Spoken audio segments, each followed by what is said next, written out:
गांव चंदनपुर में एक मशहूर ढाबा था, कोलकाता मटन चुस्ता वाला। बा मालिक मक्खन लाल अपने घमंड के लिए दूर दूर तक जाना जाता था।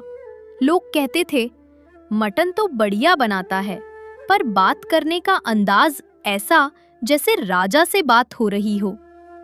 अबे ओ रामू, जरा देखना जरा, ये बर्तन ऐसे धोया है जैसे नदी में डुबो के निकाल लिया हो।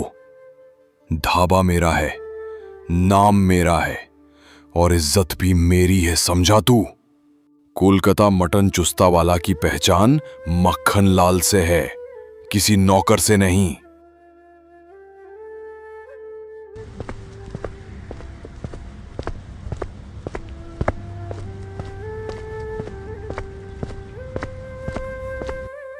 सेठ जी, आज मेरे पास थोड़े पैसे कम है।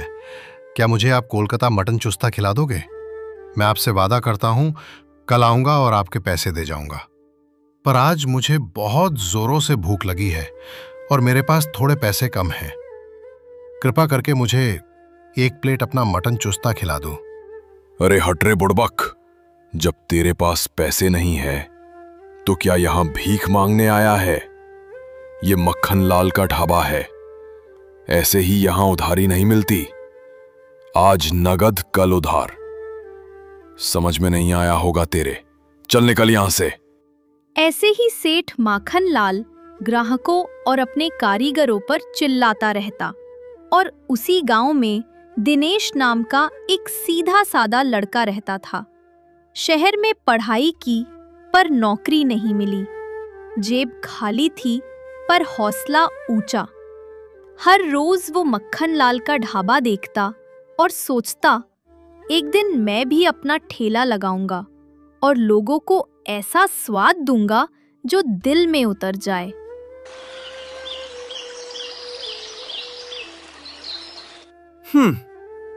लोग कहते हैं पैसा लगाओ तो कारोबार चलता है, पर मैं कहता हूं दिल लगाओ तो कारोबार खुद दौड़ता है।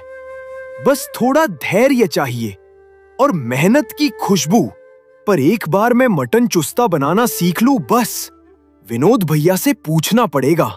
इतना सोचकर दिनेश तुरंत मक्खन लाल के ढाबे के तरफ निकल पड़ता है, क्योंकि विनोद मक्खन लाल का सबसे अच्छा कारीगर रहता है। इसके मसाले के दम पर आज मक्खन लाल का ढाबा चल रहा होता है। दिनेश चलते चलते मक्खन लाल के पास पहुंच जाता है और फिर मक्खन लाल से कहता है, सेठ जी, मुझे विनोद भैया से मिलना है। उनसे थोड़ी बात करनी थी। अगर आप मुझे विनोद भैया से मिला देते तो बहुत मेहरबानी होती है, क्योंकि मैं 2-3 दिन से आता हूं और आपसे डरता रहता हूं। पर आज हिम्मत बनाकर आपके ढाबे के पास आया हूं, तो कृपा करे और मेरी विनोद भैया से बात करवा दीजिए। अरे तुझे क्या लगता है कि कोई यहां पर खाली बैठा है? चल निकल यहां से। जब देखो तब मुंह उठाकर चले आते हो। तुझको पता होना चाहिए, गांव से लेकर शहर तक सिर्फ एक ही ढाबा है और वो मेरा है। मेरे यहां जो भी काम करता है, जब तक पूरा काम खत्म नहीं हो जाता वो घर नहीं जाता। समझ ले और यहां से निकल ले। मक्खन लाल की इतनी बात सुनकर तुरंत दिनेश वहां से अपने घर की तरफ निकल पड़ता है और अपने घर आ जाता है। अपने घर आकर अपनी माँ से कहता है, अम्मा जी, आज मैं माखन लाल सेठ की दुकान पर गया था।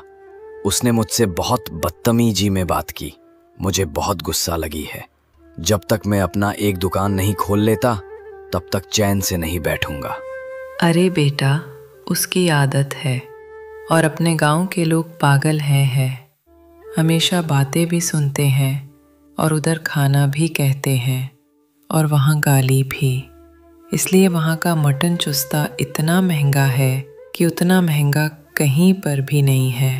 वो अपनी मनमानी करता। अरे तो अम्मा, उसकी मनमानी अब नहीं चलेगी। बस मैं किसी तरह विनोद भैया से मिल लूं।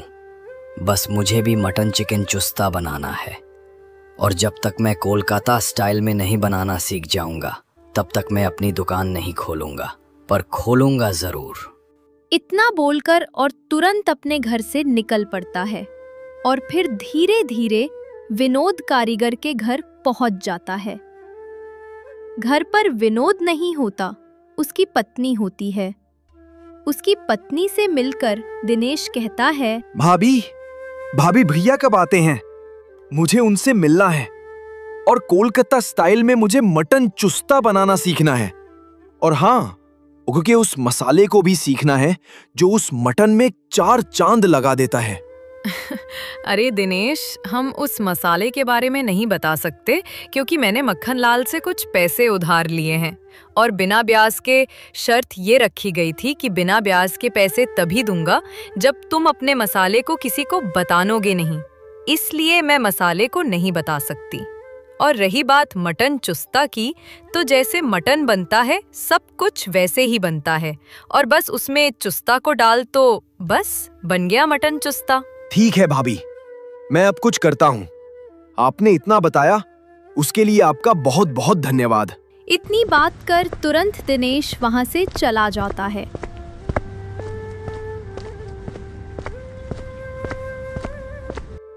और फिर एक पेड़ के पास बैठकर सोचने लगता है। तभी घूमते घूमते हरिया काका उसके पास आ जाते हैं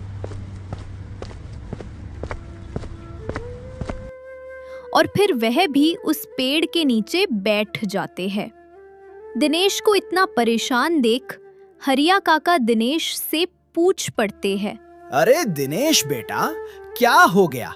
इस उम्र में इतनी टेंशन क्यों लिए बैठे हो? क्या अम्मा ने तुम्हारी डॉट लगाई है या फिर कोई और बात है?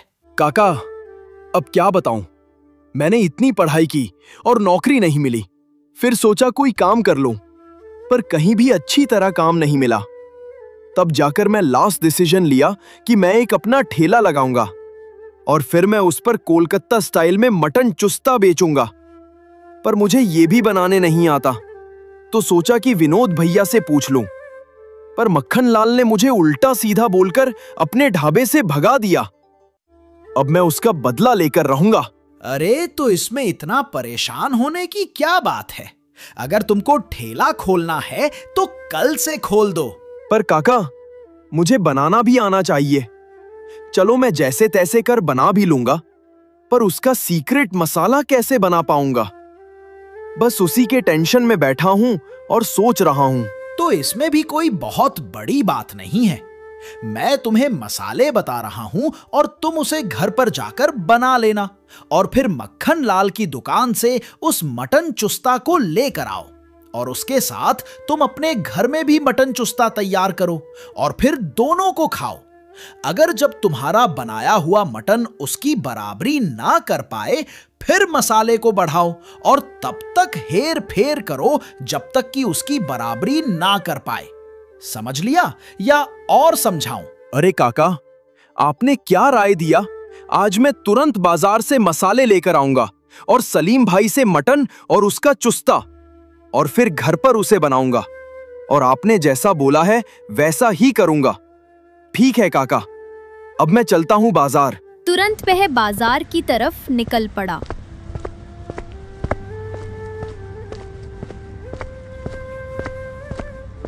और कुछ ही देर में बाजार पहुंच गया। वहां पर पहुंचकर उसने मसाले लिए और फिर तुरंत वहीं से सलीम की दुकान की तरफ निकल पड़ा।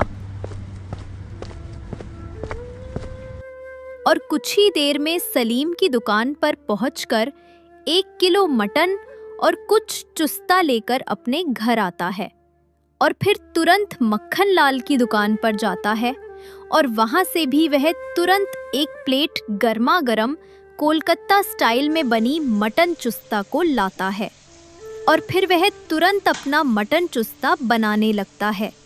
और थोड़ी ही देर में वह मटन चुस्ता बनाकर उसमें अपने सीक्रेट मसाले को डालता है और फिर थोड़ी ही देर में उसका मटन चुस्ता बन जाता है।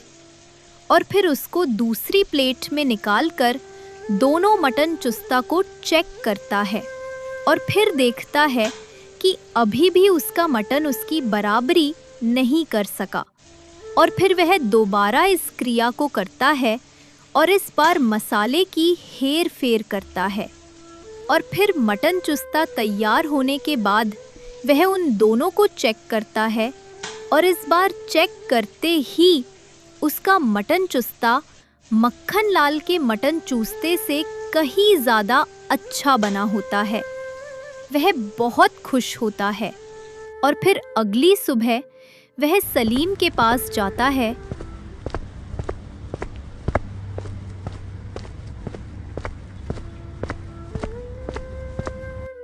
और सलीम से 5 किलो मटन और चुस्ता लेकर आता है और फिर उसे अच्छी तरह घर पर बनता है और फिर एक नया ठेला लेकर गांव के चौपाल पर लगा देता है।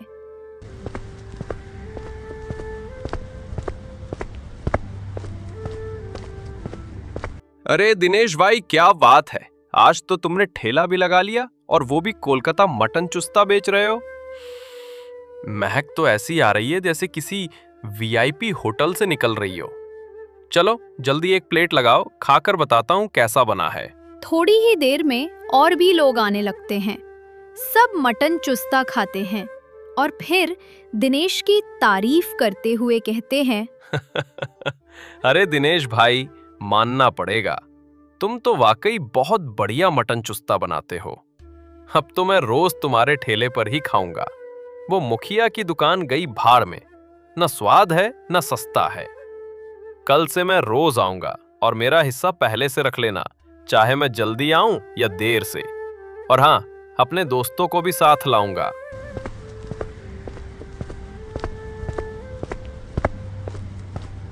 देखते ही देखते दिनेश का सारा मटन चुस्ता बिक जाता है। घर पहुंचकर जब वो पैसे गिनता है तो उसकी आंखें खुली की खुली रह जाती हैं। बेटा, अगर इसी तरह दुकान चलती रही तो पैसे ही पैसे हो जाएंगे। लेकिन ध्यान रखना, अगर सेठ माखन लाल को भनक लग गई तो वो ज़रूर कुछ करेगा।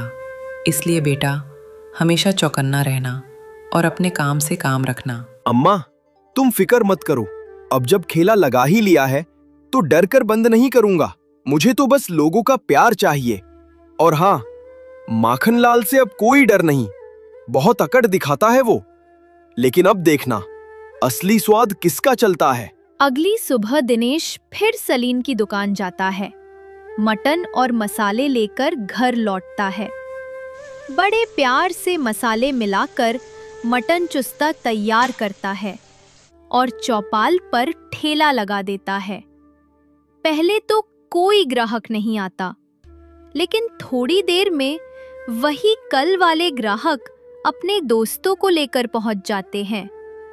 उधर माखन लाल की दुकान पूरी तरह सुनसान पड़ी रहती है। हे भगवान, ये क्या हो गया? मेरी दुकान पर तो एक भी ग्राहक नहीं आ रहा। अगर ऐसे ही चलता रहा तो मैं तो सड़क पर भीख मांगने लगूंगा। जरूर किसी ने नई दुकान खोली है या गांव में कोई अफवाह फैली है। चलो गांव जाकर ही पता करता हूँ। गांव पहुंचकर देखता है कि चौपाल पर दिनेश का ठेला लगा है, वही कोलकाता मटन चुस्ता। ये देखकर माखन लाल आग बबूला हो जाता है और सीधा दिनेश के पास पहुंचकर कहता है, ओए दिनेश, ये क्या चाल चल दी तूने? मेरे सामने ही दुकान खोल ली और वही मटन चुस्ता बेच रहा है जो मेरा नाम था गांव में। किससे इजाजत ली थी तूने? हाँ, जवाब दे। सेठ जी, पहले तो जोर से मत बोलिए, यहां ग्राहक खा रहे हैं। दूसरी बात, मटन चुस्ता कोई तुम्हारा खानदानी नाम नहीं है। जो बनाना जानता है वही बेच सकता है। मैंने किसी की दुकान छीनी नहीं, बस अपना मेहनत का ठेला लगाया है। अरे नालायक, तू मुझे व्यापार सिखाएगा? जिसे मैंने कभी अपने यहां बर्तन धोने नहीं दिया, वो आज मुझे टक्कर दे रहा है। तू भूल मत जा, माखन लाल नाम है मेरा। इस गांव में मटन उसी का बिकता है जिसका मैं नाम लूं। हाँ सेठ जी, सही कहा आपने। पहले मटन उसी का बिकता था जिसका आप नाम लेते थे, लेकिन अब लोगों की जुबान पर सिर्फ स्वाद रहता है, नाम नहीं। और जो स्वाद मैं बनाता हूं वो किसी की दया से नहीं, अपनी मेहनत से बनाता हूं। बहुत अकड़ दिखा रहा है, लेकिन याद रख, माखनलाल जब गुस्से में आता है तो पूरा गांव कांपता है। कल सुबह तक तेरा ठेला यहां से गायब नहीं हुआ तो समझ ले तेरे मसाले भी नहीं बचेंगे। सेठ जी, धमकी देने से रोटी नहीं सिकती। आपने सालों तक लोगों से ऊंचे दाम लेकर उन्हें ठगा। अब जब कोई सच्चे दाम पर अच्छा खाना दे रहा है तो आपको तकलीफ हो रही है। चलिए, डराने से बेहतर है कि आप भी अपने मसाले सुधार लीजिए। मुकाबला स्वाद से कीजिए, धमकी से नहीं। उस दिन से चौपाल पर दिनेश का नाम गूंजने लगा। लोग दूर दूर से उसका कोलकाता मटन चुस्ता खाने आने लगे। लेकिन माखनलाल के मन में जलन का कीड़ा अब जहर बन चुका था। वो सोच रहा था, अगर दिनेश का ठेला ऐसे ही चलता रहा तो मेरा नाम मिट जाएगा। और फिर उसी रात उसने एक चाल चली, एक ऐसी चाल जिससे पूरा गांव कांप उठा। गोपी, तू तो जानता ही है मेरा धंधा अब लुट गया है। वो दिनेश नाम का छोरा मुझे बर्बाद कर देगा अगर मैं अब भी चुप बैठा रहा तो। कुछ करना पड़ेगा आज रात, ऐसा कि वो कल सुबह चौपाल पर मुंह दिखाने लायक ना बचे। सेठ जी, आप जो बोलेंगे वही करेंगे, पर ये बताइए करेंगे क्या?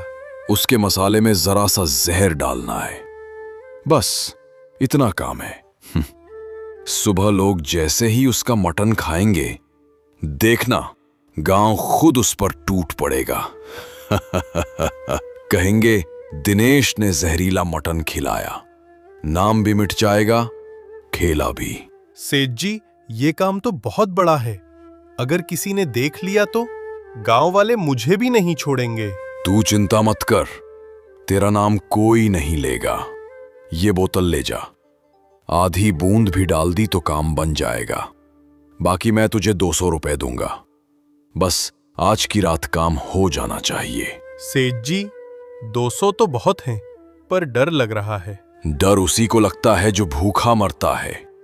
याद रख, दिनेश जीता तो तू भी गया। कल से ठेला उसी का चलेगा, तेरी नौकरी भी खत्म।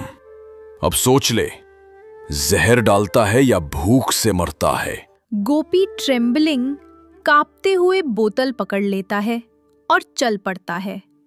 आधी रात, दिनेश का ठेला चौपाल पर ढका हुआ पड़ा है।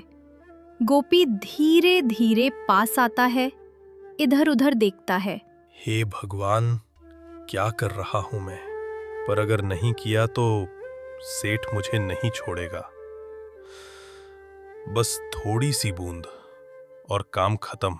वह बोतल खोलने ही वाला होता है कि पीछे से किसी की आवाज आती है। रुक जा गोपी, जो काम तू करने जा रहा है उसका पछतावा जिंदगी भर रहेगा। गोपी डरकर पीछे मुड़ता है। सामने दिनेश खड़ा है और उसके साथ 1-2 लोग और रहते हैं। दिनेश भैया, मैं तो बस ऐसे ही देखने आया था कि ठेला ठीक है या नहीं।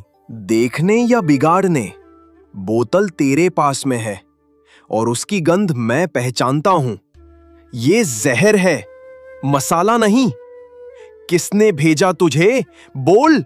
माफ कर दो दिनेश भैया, सेठ माखनलाल ने भेजा है।